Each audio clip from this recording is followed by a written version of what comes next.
Alors bonjour, chers eschatophiles de plein feu sur l'heure juste. Vous avez vu depuis quelques semaines sur l'heure juste les vidéos de la conférence du 16 juin dernier dont nous avons accompagné le docteur Gilbert. Et plus précisément aujourd'hui, nous allons vous présenter le vidéo qui avait été annoncé sur le site de l'heure juste.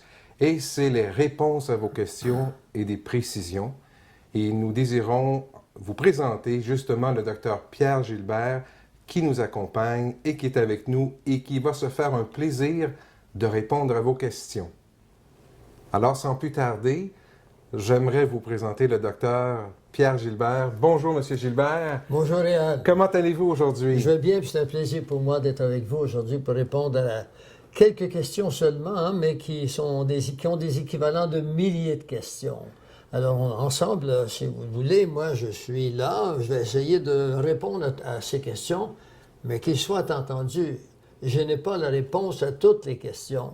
Je ne suis pas la science infuse. Je vais les répondre en fonction de l'expérience acquise, surtout avec la parole de Dieu. Alors, docteur Gilbert, nous aimerions vous remercier d'avoir accepté de répondre à ces questions à plusieurs gens qui avaient des questions justement et merci beaucoup de les avoir fait parvenir. Et sachez que ces questions ont été regardées, analysées et nous avons choisi parmi ces questions plusieurs d'entre elles dont le docteur Gilbert va répondre. Et sans plus tarder, nous allons commencer avec une première question. Vous êtes prêt, docteur Gilbert? Je l'espère. Allons-y. Alors, cette question, la repentance est-elle nécessaire pour le salut? Il y a un deuxième point à la question. Ne porte-t-elle pas atteinte à la gratuité de la grâce? Oh là là, Réal, c'est une question de 64 000 $, parce que c'est la question c'est le plus grand obstacle entre Dieu et l'être humain. Ça veut dire simplement que l'homme essaie quelque part de se qualifier, capable d'être sauvé par lui-même sans la grâce de Dieu. Le salut est un salut par grâce, et là, il faut savoir ce qu'est la grâce et pourquoi Dieu a dû utiliser la grâce. Nous avons vécu dans l'humanité sous la loi pendant tout le temps de ce qu'on appelle la religion juive, le judaïsme. Et ensuite, quand Jésus est venu, eh bien, nous sommes allés sur le régime de la grâce. La grâce, c'est Dieu qui accepte de qualifier l'homme comme étant sauvé à partir d'un seul item de son comportement, de sa pensée. Mais même sa pensée intellectuelle les mieux renseignée ne peut suffire à accepter que moi, qui ai travaillé beaucoup, je pense à une dame, par exemple, qui m'avait dit qu'elle avait eu 12 enfants, puis qu'elle s'était passée, mais elle ne voulait rien savoir. Alors, l'être humain a été séparé de Dieu dès le départ. Et cette séparation, elle est impossible à l'homme par lui-même. Parce que l'homme a volontairement s'est séparé de Dieu. Et pourquoi s'est-il séparé? Par l'orgueil. C'est l'orgueil, c'est l'ego qui est à son excès. Alors oui, il faut que l'homme puisse s'humilier, ça prend un ego qui a été maté, il faut se faire violence intellectuellement, affectueusement, il faut être capable de se rendre compte qu'on a besoin d'un salut. Et d'ailleurs, les hommes le savent par eux-mêmes, quand on subit l'angoisse de la mort, c'est l'homme qui se sent incapable de penser qu'il y a un autre monde et que ce monde-là, on ne le mérite pas. Le monde que Dieu a créé pour l'homme, c'est pas quelque chose que l'homme puisse mériter réel. C'est un monde qui est au-delà de notre capacité. Et ce que Dieu nous demande, c'est d'accepter que lui a payé le coût. Et ça, c'est difficile parce qu'il est tellement facile de se pencher sur nos mérites. La grâce est suffisante parce que Dieu l'a voulu ainsi. On ne peut changer la volonté de Dieu, il l'a voulu ainsi. Et c'est une étude qui est négligée dans beaucoup d'assemblées évangélique la grâce. On s'en tient souvent à certaines disciplines, mais on oublie la grâce. À la fin de nos conversations, je conseillerais quelques livres qui sont capables de changer notre attitude face à la grâce. Et afin de laisser tomber ce mur qui est fait de pierre épaisse, qui nous empêche de dire « oui, je ne mérite pas d'être sauvé ». Le salut est gratuit, nous l'avons vu. Et il y a quelque chose de très important dans la Bible qui est un verset clé, en tous les cas, qui est un point qu'on ne peut discuter. C'est dans le chapitre de Romains 3, le verset 23, qui nous dit « Tous sont pécheurs et perdus ». Alors ça, c'est difficile à penser qu'on est perdu. On y reviendra sur les enfants, parce que des questions se posent sur les enfants. Oui, l'homme est perdu depuis Adam et Ève, qui ont été nos premiers parents, et qui ont laissé entrer dans l'intérieur de leurs décisions un ADN qui a été changé par Dieu. Vous vous êtes séparés de moi, eh bien, arrangez-vous. Ils sont arrangés avec qui? Ils sont arrangés avec le prince de ce monde. Et s'étant arrangés avec le prince de ce monde, ils ont eu affaire à des énergies, un mot que je n'aime pas, ils ont eu affaire à des disciplines et à une suprématie des forces des ténèbres et qui a changé leur ADN et qui les a rendus méchants. Méchants, de telle sorte que Dieu a dû réduire leur longueur de vie jusqu'à 120 ans.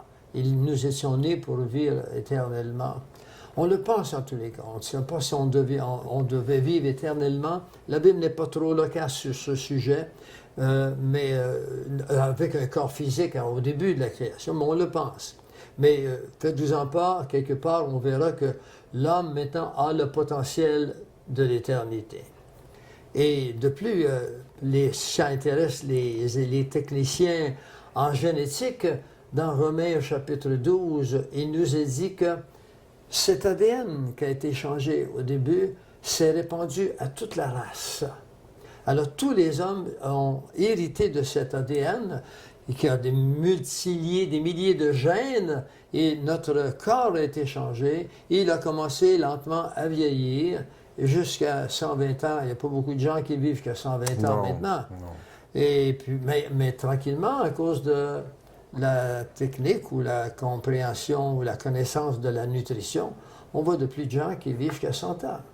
Mais il n'y en a pas beaucoup qui dépassent 120 ans, parce que c'est une loi inscrite dans nos gènes, dans notre ADN. Et oui, c'est ça. Non, au contraire, la grâce, c'est le plus beau cadeau que Dieu a pu nous faire.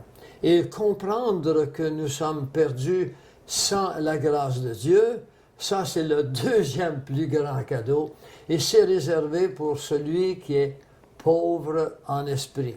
Quand on regarde le Jésus dans son sermon sur la montagne, il dit « Heureux les pauvres en esprit ». Et non pas les pauvres d'esprit, comme on se le fait dire sur la rue régulièrement. Un pauvre en esprit, c'est celui qui est humble. C'est celui qui ne voit pas en lui la fin du monde, non pas dans le sens de fin du temps, mais qui ne se prend pas pour quelqu'un d'autre plus intelligent que Dieu. Nous sommes de pauvres petites créatures qui avons été créées à l'image de Dieu, mais que nous sommes devenus à l'image plutôt d'Adam et Ève après la chute. Et c'est pour ça que nous sommes appelés à travailler fort et à mourir. Mais la belle nouvelle, c'est qu'il y a... Dieu a préparé un plan pour nous. Alors, je reviens à votre question initiale. Elle a un obstacle. L'obstacle, c'est notre ego. Et oui, la grâce, non, n'est pas un obstacle notre ego ne doit pas être un obstacle à la grâce, mais notre ego doit ne jamais penser qu'il est suffisant. Et nous avons besoin des autres, mais la première personne qu'on a besoin, parce que c'est la raison de notre existence sur cette planète, c'est d'un jour d'aller vers le Seigneur dans ses plans à lui, et non les plans de l'homme que nous sommes tous. Docteur Gilbert, j'aimerais revenir sur un élément de la question qui est fondamental et qui est quand même très pertinente. Je vais répéter quand même la question parce qu'elle doit être répétée. La repentance est-elle nécessaire pour le salut? Et je le répète, c'est une question qui est très, très importante. Est-ce que la repentance est nécessaire pour le salut? J'aimerais qu'on aille un peu plus profondément, Dr. Gilbert. Ben oui, la repentance est nécessaire, premièrement parce que c'est Dieu qui l'a dit. Repentez-vous, sinon vous périrez tous. N'est-ce pas? Alors le mot repentance, il faut ici lui donner toute sa valeur. Le mot repentance n'est pas le mot regret. Le mot regret, c'est quelque chose qu'on voudrait... et c'est dommage qu'on m'ait pris la main dans le sac, parce que sans ça, personne ne le saurait. Exact. Le regret, je regrette d'avoir fait ça, j'aurais dû le faire autrement. Mais ça ne change pas le cœur. Le cœur est associé à la repentance. C'est l'homme qui prend conscience de son état. C'est ton état d'homme. La première chose qui devrait aider l'homme à prendre conscience de son temps très éphémère sur notre planète, c'est le vieillissement. Dieu a permis le vieillissement parce que l'homme qui est orgueilleux, qui est fort, qui est intelligent, comment va-t-il arriver à dire « j'accepte de donner ma vie à quelqu'un d'autre » s'il ne se voit pas périr un peu lentement par le vieillissement dans ses facultés, dans sa mémoire, dans son intelligence, dans sa volonté. Alors, c'est là qu'intervient que l'homme, la repentance, c'est de dire à l'autre « oui, j'ai besoin de toi ». Alors, tant qu'on n'arrive pas à ce stage de notre pensée « j'ai besoin de Dieu », et Dieu ne peut pas intervenir parce que nous sommes des hommes libres. Et là, cette liberté, nous l'utilisons dans le but de dire « oui, Seigneur, je suis libre de te dire que j'ai besoin de toi ». Oh, bravo.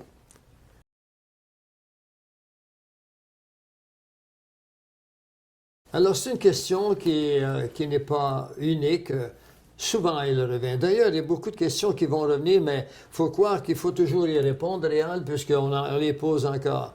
Alors, voici, je suis âgé, dit l'interlocuteur.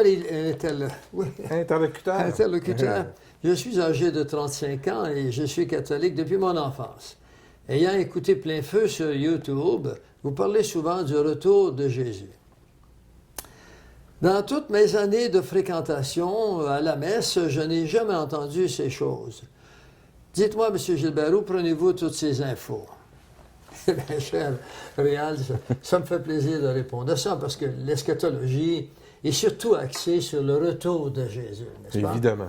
Parce que le retour de Jésus, c'est aussi important pour nous que... En fait, c'est la deuxième venue de Jésus. Et... je réponds à ce monsieur en vous disant que, effectivement, j'ai été catholique moi aussi. Je n'ai jamais su qu'il y avait une deuxième venue de Jésus. Il est venu une première fois, mais il revient. Alors, je vais vous donner quelques versets que vous et les autres interlocuteurs aussi qui pourront aussi consulter. Vérifier. Et sachez que, Réal, que je n'en ai que quelques-uns. Il y en a un verset sur 30 dans le Nouveau Testament. Parle directement ou indirectement du retour de Jésus. Incroyable, ça. C'est incroyable, effectivement. Alors, vous irez dans Jean 14, le verset 23, où Jésus dit simplement je m'en vais vous préparer une place, et je reviendrai et je vous prendrai avec moi. Il me semble que là, il y a tout le retour de Jésus ici. Il faut qu'il revienne. Dans Luc 18, le verset 8, Jésus nous dit quand je reviendrai, oui, trouverai-je encore la foi? Évidemment. Alors, ici, j'aurais quelque chose à parler, un bon moment. Je vais m'abstenir parce qu'il est important de savoir que la foi dans le monde, on ne la trouve plus maintenant. Les gens croient à peu près en tout sauf en Dieu. Oui. Et puis, c'est un signe en lui-même. Jésus dit quand je reviendrai, trouverai-je encore la foi? Alors, il pose une question. C'est une interrogation, ce qui veut dire que quand vous verrez que la foi est réduite, elle est amollie, elle est tiède, alors sachez que ce sera l'époque de mon retour. Dans Acte 11, il nous a dit, Réal, Alors, on est sur la montagne. Ici, on est on est à Jérusalem, c'est la mont des Oliviers. Et puis, les apôtres sont là. Puis, Jésus vient de s'élever dans les airs. Il est parti. Et puis, là, les apôtres sont devant ce fait. Il y en a deux, d'ailleurs. Et ils le regardent et ils sont attristés. Il est parti. Ça fait 3 ans qu'ils sont avec lui. Et il est parti. Il a fait des miracles. Il a ressuscité des morts. Il a donné à manger à des foules. Et là, mais il est parti. Alors, il y a deux autres personnages qui s'ajoutent, et ce sont 2 anges. Et ils lui disent, « Pourquoi êtes-vous triste? Ce Jésus que vous avez vu allant reviendra de la même façon que vous l'avez vu allant. » Wow. Donc, c'est vraiment la deuxième... Il y a un deuxième retour, ce qui est... Il y a un deuxième retour, il est évident. Dans Apocalypse 3, 11, on en parle également. Dans Matthieu 25, c'est le jugement des nations. Alors, pour que les nations soient jugées, il faut que Jésus soit là. C'est lui le vrai juge de la fin. On le voit également dans Zacharie 14, on le voit dans Daniel 12. Il nous a dit clairement que ici, dans Daniel 12 et Zacharie, vous devez comprendre que nous sommes dans l'Ancien Testament. Et dans l'Ancien Testament, ils ne connaissent pas encore Jésus sous le nom de Jésus. Ils ne le connaissent pas sous le nom de Yeshua. C'est son nom en hébreu.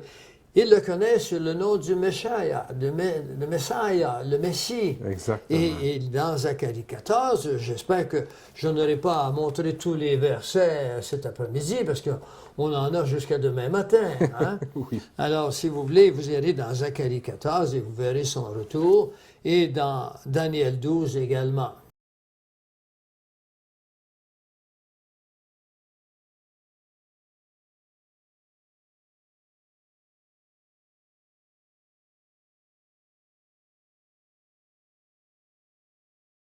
Ceci sont quelques versets seulement qui nous parlent du retour de Jésus, ce qui constitue à moi, Réal, j'espère que c'est la même chose que vous, mon espérance. Notre bienheureuse Laquelle je tiens. espérance. Notre bienheureuse espérance oui. qu'on retrouve dans Tite 3, 13. Voilà. Merci, Dr. Gilbert.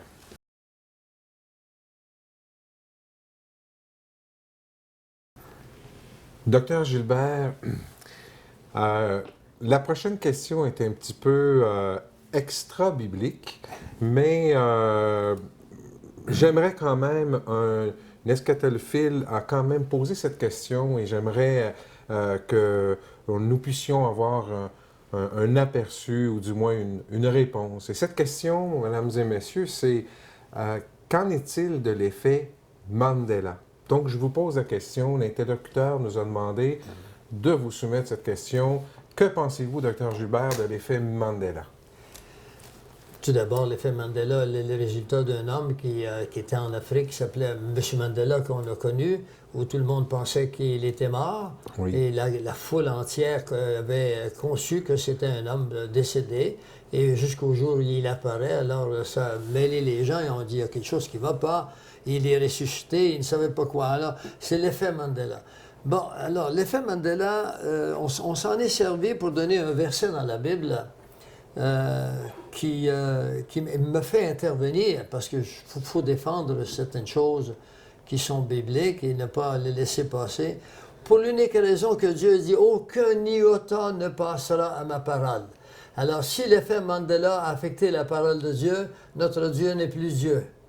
D'accord? Il ne peut pas toute chose.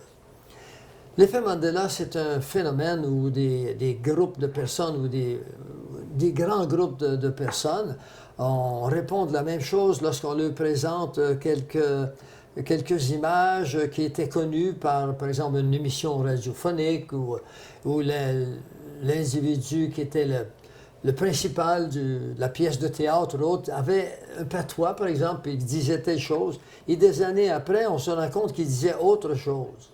Ce n'était plus le cas, comme si ça avait été changé par miracle. Dans le cas présent, beaucoup on leur a demandé la question, est-ce que vous croyez que ce qui était marqué dans la Bible, on le voit dans Isaïe 65, le verset 25, il nous est dit... Le loup et l'agneau paîtront ensemble, le lion et le bœuf mangera de la paille, et le serpent aura la poussière pour nourriture.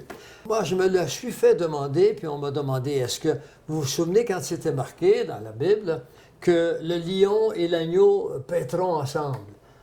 Ma réponse a été immédiatement oui. Et je lui ai posé la question à quelqu'un d'autre. Ils m'ont dit oui, c'est le lion et l'agneau. Alors je leur ai dit, il y a un problème parce que la Bible nous dit maintenant que c'est le loup. Et on ne sait pas comment, mais ça a été changé. On lui a donné l'effet d'une espèce de phénomène quasi miraculeux ou diabolique ou paranormal.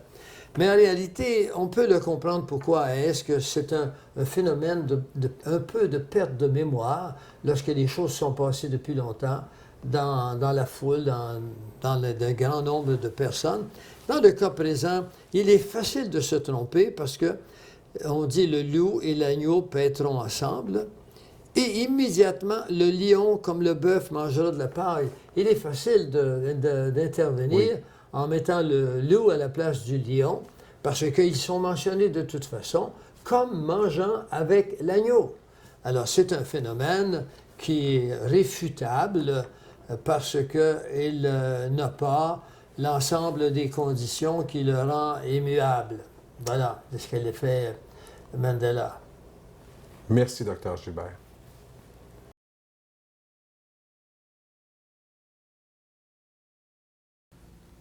Alors, Dr. Gilbert, comme vous savez, nous avons encore de nombreuses questions qui demeurent à être et qui demandent à être répondues. Alors, voici la prochaine question pour le Dr. Gilbert. Qui est l'homme du péché? Dans 2 Thessaloniciens 2, 8 à 10. Donc, qui est l'homme du péché? Monsieur Gilbert, il y a aussi une seconde question à cette demande. Donc, je reviens à cette première question pour vous. Qui est l'homme du péché selon 2 Thessaloniciens 2, 8 à 10, Monsieur Gilbert? Bien réel, cette question est posée souvent aussi dans Thessaloniciens. Elle n'est pas tellement difficile à répondre, mais il faut la placer dans son contexte. Et là, la placer dans son contexte, il faut étudier les éléments les plus eschatologiques de cette période précise où un homme règne sur la planète et il fait des miracles et puis bon, les gens vont être séduits par lui. Jésus nous en parle. C'est la grande séduction. Il nous dit, et maintenant, ne savez-vous pas que je vous disais ces choses lorsque j'étais encore chez vous? Et maintenant, vous savez ce qui le retient, afin que ne paraisse qu'en son temps, qu'il ne paraisse que dans son temps, car le mystère de l'iniquité agit déjà. Il faut seulement que celui qui le retient ait encore disparu. Réal, ici, nous sommes face à un phénomène qui n'est pas compréhensible pour celui qui ne connaît pas la parole de Dieu ou qui n'a pas la foi. D'abord, il y a celui qui le retient. De quoi parle-t-on? On parle ici du mystère de l'iniquité. Le mystère de l'iniquité, c'est un autre mot que les gens connaissent, c'est le mystère des ténèbres. Et le mystère des ténèbres, c'est le mystère de Satan et de ses filiales, de ces catégories d'anges qui ont envahi la terre. Peut-être qu'on aura le temps d'en parler après le déluge. Alors ici, oui, il est marqué ici qu'il faut seulement que celui qui le retient ait disparu. Celui qui le retient, ce n'est certainement pas un homme qui peut retenir le mystère de l'iniquité, parce que Satan vit dans des dimensions qui ne sont pas la nôtre. Exact. Mais là, il y a une partie de la réponse de votre deuxième question. Mais Satan, il peut y avoir des démons qui nous regardent ici, mais nous n'avons pas accès. Dieu a voulu les choses comme ça. Ils n'ont pas accès à nous d'une façon physique non plus. Mais il le pourrait dans certaines circonstances. Nous y reviendrons plus tard. Alors, ce qui le retient, c'est l'Esprit Saint. Et nous savons qu'à un moment donné, l'Esprit Saint va abandonner ce ministère de retenue de l'Esprit Saint. Parce qu'il est bien dit, celui qui le retient. L'Esprit Saint a 7 ministères, il n'est pas seulement qu'un ministère. Par exemple, nous avons prié il y a un instant pour que Dieu nous accompagne, nous précède, nous aide. Eh bien, il le fait, à ce que je sache. Il nous donne ce qu'il faut. Il nous donne les circonstances, les situations. Moi, si je parle du Seigneur, il faudrait que je vous conte toute ma vie. J'ai été davantage un intellectuel qu'un spirituel dans ma vie. Et pourquoi est-ce que la spiritualité est entrée dans ma vie? À cause de l'Esprit Saint. Un de ses ministères. Un de ses ministères. Et il devra abandonner ce ministère immédiatement, en même temps que l'enlèvement de l'Église. C'est pour ça que Dieu ne veut pas qu'on demeure sur cette planète lorsque Satan régnera, parce qu'il sera capable de séduire les élus. Et Dieu ne permet pas ces choses parce qu'il sait qu'il est quand même très fort, c'est un esprit, il a de la sagesse, il connaît l'homme, il connaît nos faiblesses, il connaît nos besoins. Il peut nous les présenter sur un plateau d'or et on va sauter dessus, surtout quand on a faim et quand on a soif. Alors, l'homme du péché, il apparaît ici dans toute sa splendeur. L'apparition de cet impie se fera par la puissance de Satan, avec toutes sortes de miracles, de signes et de prodiges mensongers. Peut-être que les gens qui entendent Réal nous dire ces choses-là, peut-être qu'ils vont dire « c'est ce qui s'en vient ». Alors, je ne me laisserai pas séduire. Il va me présenter des choses qui ne sont pas conformes à ce que Dieu voulait. Alors, je vous invite, interlocuteurs et tous ceux-là qui viennent sur plein feu, à réviser vos positions sur le futur. C'est maintenant qu'il faut le faire. Ce n'est pas demain. Il peut être trop tard demain. Alors, par des prodiges qui seront mensongers. Je vais vous en donner un prodige mensonger. J'avais l'intention d'en parler plus tard, mais il me vient à l'esprit. Tout le monde a assisté par la télévision à l'effondrement des tours du World Trade Center. Bien sûr. Et tout le monde sait qu'il y a des avions qui sont entrés dans le World Trade Center. Et là, il y a un mystère. Il y a un prodige. Parce qu'il n'y a aucun avion qui est entré dans le World Trade Center. Et on le sait aujourd'hui, c'est certain. C'était des hologrammes. Et je pourrais mettre sur plein feu, si quelqu'un me le demande, une vidéo complète faite par des spécialistes qui nous montrent qu'il n'y a aucun avion qui est entré dans le World Trade Center. C'était techniquement impossible, mais c'était aussi techniquement possible de le faire croire. C'est un prodige mensonger parce que c'est de la technologie. Et alors ici, on ne parle pas du World Trade Center, on parle de celui qui arrivera à la fin, avec des prodiges mensongers et avec toutes les séductions de l'iniquité. Le mal est séducteur. C'est ce que la parole nous dit. Pour ceux qui périssent, parce qu'ils n'ont pas reçu l'amour de la vérité pour être sauvés. C'est le verset sur lequel on peut parler longtemps, Réal. Avec toutes les séductions du mal, pour ceux qui périssent, c'est-à-dire que toute personne qui n'a pas Jésus-Christ dans sa vie, qui n'a pas une relation personnelle dans sa vie, contrairement à ce que le pape a déclaré dernièrement, et ça, personne ne m'empêcha de le placer sur la place publique, parce que c'est le rôle de ceux qui connaissent la parole d'apporter le ciseau. Le pape a déclaré que c'est dangereux de prétendre d'avoir une relation personnelle avec Dieu. Il faut que ça soit passé par l'Église, afin qu'ils aient un meilleur contrôle sur notre âme. Incroyable. Incroyable, n'est-ce pas? Alors, oui, pour ceux qui périssent, qui est-ce que sont ceux qui périssent? Tous ceux qui auront négligé que Jésus est venu ici il y a 2000 ans et qui nous a laissé sa parole afin que nous soyons sauvés. Toute personne qui ne connaît pas Jésus est une personne qui va périr après la mort. Eh bien, pourquoi est-ce qu'ils vont périr? Parce qu'ils n'ont pas voulu recevoir, ils n'ont pas l'amour de la vérité. Moi, je n'ai pas la vérité. Quelqu'un un jour m'a dit, « Ah, vous croyez que vous avez la vérité? » Je lui ai dit, « Je ne crois pas que j'ai la vérité, mais je crois que je sais où elle est. D'accord? Et elle n'est pas dans la Bible, elle est dans une personne. C'est pour ça que j'aime bien l'expression, c'est pas en Jésus qu'il faut croire, c'est à Jésus qu'il faut croire. Parce que Jésus, c'est une personne vivante. Et cette personne vivante, elle est accessible à tous les hommes, sans exception. Et on parlera plus tard des hommes tels que nous sommes. Aussi, n'ont pas reçu la vérité pour être sauvés. Donc, c'est la vérité qui nous sauve. La vérité, par contre, ce n'est pas quelque chose qu'on peut maintenir dans notre main. Je ne peux même pas donner de l'eau qui est physique dans ma main. Elle m'échappe. Il y a des fissures dans ma main et elle m'échappe. Je ne peux pas garder la vérité dans ma tête. Ma tête, elle change. Mes émotions changent. Et nos philosophies sont humaines, changent.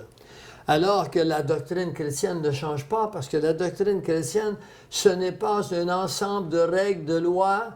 La doctrine chrétienne, c'est une personne. Jésus, je suis la vérité. N'est-ce pas mieux qu'un ensemble de règles et de lois que nous sont présentées par le judaïsme, qui nous présente 613 lois pour être sauvés? Ça ne va pas. Aussi, Dieu leur envoie une puissance d'égarement réelle ici, là. Il faut s'arrêter un peu. L'Église doit rentrer en prière parce que la puissance d'égarement que Dieu va envoyer très prochainement, il a commencé d'ailleurs, elle est là afin qu'il croie dans ce qu'il croit. L'homme veut croire au mensonge, le Seigneur est un gentleman, il va le laisser croire au mensonge. Mais il dit bien, quand vous en aurez assez de vos mensonges, venez à moi. Je ne mets jamais dehors celui qui vient à moi. Alors, aussi Dieu leur envoie une puissance d'égarement, afin que tous ceux-là qui ont cru à la vérité, mais qui ont pris part au plaisir et à l'injustice, soient condamnés. Alors, effectivement, le mystère de l'iniquité, c'est l'impie, et l'impie, c'est l'Antéchrist. Maintenant, dans votre deuxième question réelle, vous me demandez si les anges, ou les démons plutôt, qui sont des anges déchus, les démons peuvent disparaître à volonté. Alors, si on dit disparaître, on suppose qu'ils sont apparus. Avant de disparaître, il faut apparaître. Oui, les démons apparaissent sur Terre. Ils peuvent même posséder des gens. Et de plus en plus, les émissions télévisées nous montrent des choses qu'on ne savait pas hier. Combien de chrétiens que j'ai rencontrés qui sont venus me confier, qui sont suivis par des hommes noirs? Bien, allez sur Google, mettez les hommes noirs, vous allez en entendre parler. Et les chrétiens n'en parlent pas. Moi, j'ai connu des chrétiens que j'ai, par la grâce de Dieu, délivrés de ces personnages qui les suivent. Oui, les anges de Dieu pouvaient manger, ils pouvaient apparaître et disparaître, on le voit. Ils apparaissent à Abraham, ils lui donnent des instructions. Abraham les fait manger avec eux. Et ils n'avaient pas besoin de manger, ils ne souffrent pas de faim comme nous. Ce sont des purs esprits qui peuvent prendre un corps. Ainsi, les démons ont pu prendre des corps au cours des siècles et puis atteindre des départements de la sociologie de la société et puis nous arriver à amener les hommes dans une direction autre que celle que Dieu veut qu'on aille. Alors, docteur Gilbert, juste pour bien préciser, on parle ici des anges qui, comme exemple, sont apparus pour donner des instructions à Abraham. Ils ont mangé avec. Mais plus tôt dans notre discussion, vous avez parlé des démons qui, eux, peuvent, sur certaines circonstances, apparaître, mais vraiment sur certaines circonstances. Donc, je comprends que les anges, c'est une chose utilisée par Dieu, et les démons sont très restrictifs. Oui, bien, il existe dans notre société, et Plein-Feu a enregistré des vidéos sur la question des sociétés secrètes. Il existe des sociétés secrètes qui possèdent des mantras, qui possèdent, ce sont des paroles, qui possèdent des principes, comme nous, on a des préceptes dans la Bible, et qui s'adressent directement à Lucifer. Et des démons apparaissent dans certaines circonstances et qui donnent des instructions à ces personnages. Il faut toucher, comme je l'ai fait malheureusement. Aujourd'hui, je dis heureusement parce que Dieu m'a permis de voir ces choses, m'a permis de me rendre compte que le monde des ténèbres et le monde de la lumière coexistent sur cette planète. D'ailleurs, si vous allez dans Jean, il me semble que chapitre 13, oui, je le pense, on voit les apôtres demandent à Jésus, voulez-vous que, Seigneur, que nous enlevions le mauvais grain? Et puis Jésus, non, laissez-les là, parce que de peur que vous brisiez le bon grain. Oui. Alors, on voit que le mauvais grain et le bon grain peuvent être dans la même gerbe. D'accord, donc ça veut dire que les circonstances particulières, là, je comprends mieux, c'est évidemment sous la forme de mantra, mais c'est l'être humain qui le fait pour... Il faut que ce soit volontaire, il faut que ce soit recherché. D'accord? Et voilà. Oui, c'est bien sûr, mais il y a plus de sociétés secrètes aujourd'hui qu'on le pense. Et il y a des gens qui sont possédés par des démons. Alors, ces possessions-là peuvent utiliser le corps qui hier était bien, aujourd'hui ne l'est plus, mais il est coutume chez beaucoup de tribus africaines d'implorer les démons et il se produit des miracles, il se produit des choses extraordinaires. J'ai connu un missionnaire qui me disait que dans la tente où il était, il passait des pierres à travers le plancher. J'ai connu une dame qui était une missionnaire en Afrique qui me disait qu'un soir, dans une homélie qu'elle donnait, enfin un enseignement qu'elle donnait sur la délivrance dans une église africaine, 3 chauves-souris sont entrées. Et puis les chauves-souris étaient géantes. Il y a toutes sortes de chauves-souris, hein, non pas tous des petites souris comme des chauves-souris comme nous avons. Et ils se sont promenés au-dessus de la foule, et la foule se baissait parce qu'ils avaient peur des chauves-souris. Et elle est demeurée stoïcienne dans l'intérieur de l'endroit où elle était pour faire sa présentation. Et les chauves-souris passaient près de sa tête. Puis elle continuait à parler. Et les gens qui étaient dans la salle avaient peur. Et le lendemain, à la porte, dans l'hôtel où elle était, 2 personnes sont venues la voir. C'était des femmes. Et puis, ils ont demandé de connaître son Dieu. Si tu voulais nous présenter votre Dieu. Elle l'a fait, m'a dit, vous êtes qui, vous? Elles ont répondu, on était là hier. Mais alors, si vous étiez là hier, vous avez compris, vous n'avez pas... Elle dit, oui, mais on était un peu plus haut que la foule. Ah bon? Où étiez-vous? Vous savez les chauves-souris, là? Bien, on était habités on habitait ces chauves-souris. Alors, ces 2 personnages, c'est très crédible. J'en ai vu beaucoup d'autres, quand je donnais des conférences en Europe, beaucoup de Noirs venaient me conter ce qui se passe en Afrique. Et c'est peut-être nouveau pour vous, Réal, ces choses aussi. Mais le monde dans lequel nous vivons n'est pas tout à fait celui qu'on pense. Il est beaucoup plus élargi, il est beaucoup plus complexe qu'on le voit. Il est habité par d'autres mondes. Et c'est ce que Dieu vient faire. Il vient séparer l'homme qui a été créé à son image et qui est venu à Jésus-Christ. Il vient le séparer du reste du monde méchant qui est là. Et ce sera pour Rose qui s'en vient. Mais ce n'est pas pour le croyant comme vous qui a donné sa vie à Jésus. Nous allons être enlevés et c'est pour ça que l'enlèvement est nécessaire. Alors, c'est ça, oui, les anges, Satan a des milices, Satan a des armées et qui hantent ce monde et qui sont là pour nous faire trébucher. Nous en avons vu aujourd'hui des obstacles. Absolument. Bon, je suppose que si nous n'avons pas eu le temps de prier ensemble, chacun de nous avons prié pour que le Seigneur intervienne. Ce jeune homme qui est venu, Réal, moi j'ai prié pour qu'il vous visite quelque chose. Hein. Il nous a aidé un peu, hein, vous êtes d'accord? Absolument. Alors voilà, oui, les anges, les démons habitent encore cette terre, ils sont dans cette dimension, ils sont autour de la terre. Plus tard, nous élaborerons d'où ils viennent, ces démons.